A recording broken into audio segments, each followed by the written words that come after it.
आज दिवसभर आमदार संजय गायकवाड यांनी मला जी धमकी दिली होती, जी अश्लील शिवीगाळ केली होती, त्यासाठी आम्ही राजारामपुरी पोलीस स्टेशनमध्ये तक्रार दाखल करायला आलो होतो. दिवसभर आमचं आंदोलन सुरू होतं. आंदोलन ज्यावेळेला सुरू होतं त्यावेळेला पोलिसांनी आम्हाला FIR घेतो आणि ही कलम दाखल करतो अशा पद्धतीचा शब्द दिला होता. पण नंतर त्याने आमची शुद्ध फसवणूक केलेली आहे.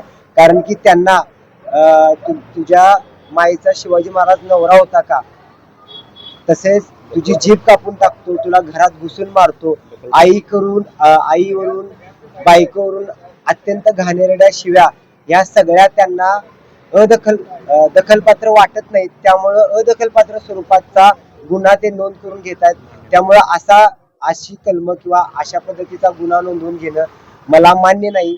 त्यामुळं आम्ही आज तक्रार दाखल करत नाहीये, पण रस्त्यावरची लढाई आमची सुरू राहील.